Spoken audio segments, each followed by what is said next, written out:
are with Mark and Cindy on DeltaSwizzler. Thank you for having us aboard. And we're excited to see your boat. And we're excited to show the boat. Thank you for coming and filming. Great. Welcome aboard. There is a little swell today. There was Hurricane Xavier was coming this way, and then now they're heading out west out to sea, but we still have some residual rollies out here in the anchorage. So We're rocking a little bit. Yeah. It's not Yeah, bad. you definitely noticed that. Now you can tell you're off the dock. That's right. Yeah, That's yeah. right. Tell us a little bit about yourselves. What did you do before cruising?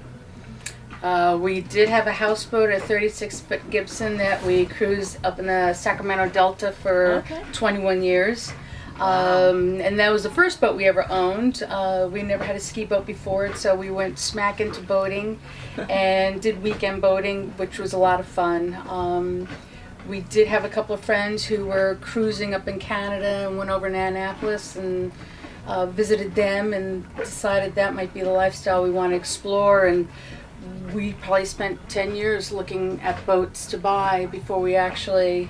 And you knew you wanted a power boat? Mm-hmm. Yeah. Yeah, but we thought we wanted a power cat. Yeah. Uh-huh. So we were looking for power cats for a long Okay. time, and the only place you could find them was on the East Coast. So we go back to the Annapolis Boat Show and go look. But they were so That's a far fun priced so far out of our range that that was a dream that just stayed out there. So how did you find this boat?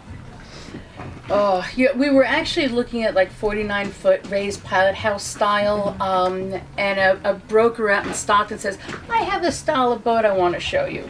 And he brought us to a boat that was an Angel as a design. It's a guy who worked with DeFever, and it was what this is. It's a flush deck where everything is all on one level. I fell in love with that design, but I was kind of resigned that we could not afford, that kind of design. So we kept looking at the raised pilot house and smaller boats, and this one came up for sale in Alameda. Oh. And Mark put a bid in on it, and we were able to was get it, it. huh? Yeah. Timing, right? Been downhill ever since, yeah. I know. Well, it was nice too. Unfortunately, it was after the stock market crash of 2008. Yeah. It was 2010, Good time. and we got lucky to get the boat. It was affordable, which was nice. So. Excellent. But we like all the wood inside, which is attractive, and a lot of room inside here. So a lot of people from sailboats will come and visit, and they'll say it doesn't feel like a boat; it feels like a house or an apartment, which is kind of what we like. We like to feel we want to have people come visit us and stay with us. Do you have a lot of visitors on your boat? We've had a fair share, not as many as we had expected. And I know the thing, when we had friends up in Canada, they kept saying, come visit us, and you kind of put it off. Yeah. And when they finally said we're going to stop cruising, they had 10 different friends come up and visit, and I think that's the same thing here.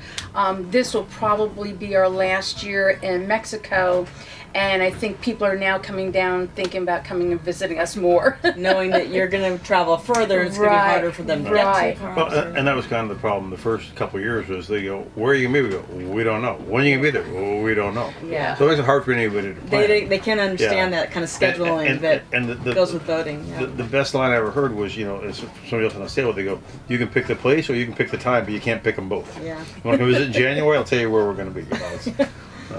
Yeah. So, did you retire knowing you were going to go cruising, or you set a date? Kind of. How did you do it? We had kind of set a target date, and my company said we'd like you to hang on for a few more years, and then I got lucky enough in that they packaged me out and paid me to go away. Wow. So. That's when you know it's meant to. Yeah. Right? And by that time we had found the boat, so we were working on it. So the timing worked out real well for that. We were living on it already. Yeah. But we actually spent 5 years working on this before we left the Bay Area. And going through all the systems and stuff and just learning things on it. So we kind of knew we wanted to go cruising, and I can't imagine doing anything else. I can't imagine. For some reason, I have a very hard concept thinking of being in a house in the dirt. I call them dirt people who live ashore. Dirt people, yeah. And so what do? Well, you go play golf, or you go wash the car, or you go there's always something to do every day. Yeah. It's always a different view. and you meet such a better quality of people.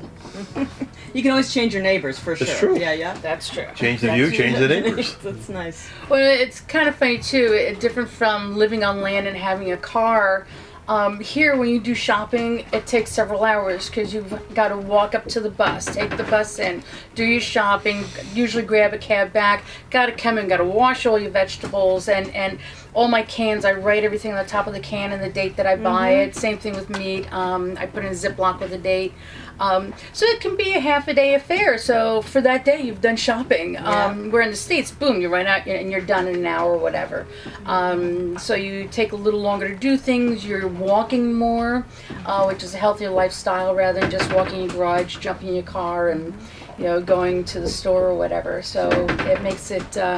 It's a different lifestyle, but I enjoy it. Yeah. Well, speaking of lifestyle, what are some of the personal challenges? I mean, is there anything that you just find hard to do, or that you miss about your life, or maybe miss family, or just with this lifestyle, is there something that do definitely miss family.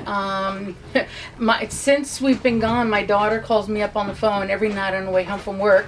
So we talk while she's driving home. So we actually talk more now that we've been cruising than we were before. I do kind of miss having a car and being able to run around from store to store. Just that independence. Yeah. And every once in a while, we'll rent a car for like doing a little trip, and we also incorporate hitting Costco and doing a run for all kinds of stuff around town. While you have that car, yeah. Yeah, so that I kind of miss. What about you? Yeah, I told her the most expensive thing you can do in Mexico is to rent a car. Because if you're walking, you buy a 6-pack of beer or a bottle of wine. Yeah. If you have a car, you go get a case of beer or a couple cases of wine and a side of beef. And it's instead of it being an 80 peso shopping trip, it's $800. The car was cheap, but there's something you can put in it. So. Funny story, his sister was flying into Cabo and we were in La Paz, so we rented a car to go pick him up, and we hit Costco on the way there. Well, we bought so much stuff that his sister and her friend barely had room for their luggage in the trunk of the car. And I think they even had to have a suitcase in the back seat. Oh yeah, we forgot about that. Yeah, because we were like, we have to get another taxi for the suitcase. Yeah, we stocked up on so much stuff, and even when we brought him back, we went to Costco again to buy even more food and things. So when you go shopping, you stock up. It's like you're gonna be. In La Paz, when you hit Costco and you find things there that you can't get everywhere else, I definitely stock up. When we left the Bay Area, I really hoarded stuff, thinking, Mexico's a third world country, you can't buy all the groceries that you have here. And come to find out, they have most everything here. Yeah. Costco just started carrying tri-tip here, so nice. I can get my tri-tip now. But we bought a ice chest freezer that I had stocked up with meat, and we cruised with that for a long time. And that is finally empty now because I can buy my meat. I don't have to stock up that much. And it's now made into storage instead. Nice. So, yeah. But funny things I find you can't find here. The green mild chili peppers that are chopped up or even in a can, they don't sell them in Mexico. So you have to get fresh ones. Yeah, and then you have to process them yourself.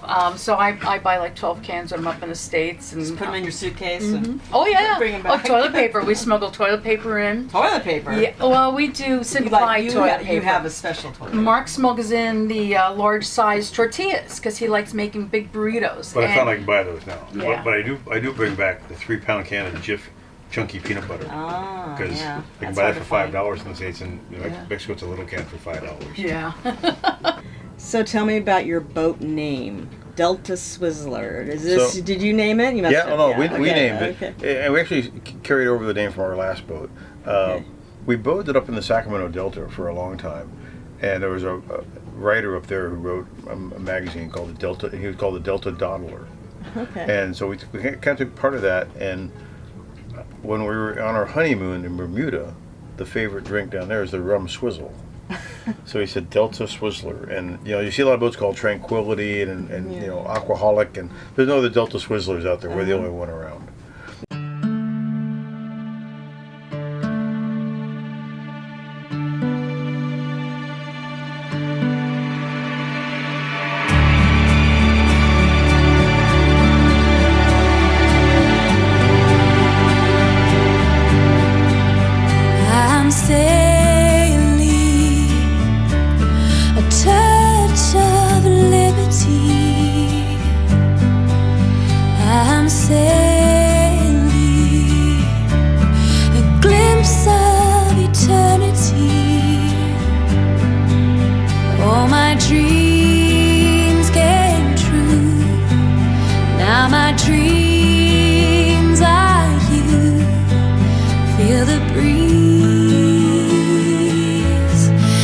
touch the sky.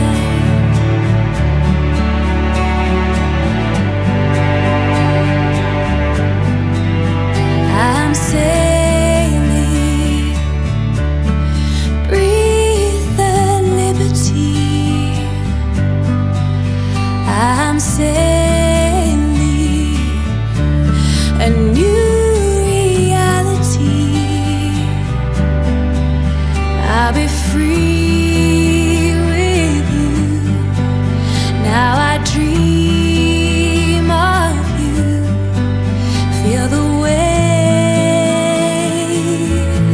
to touch the sky.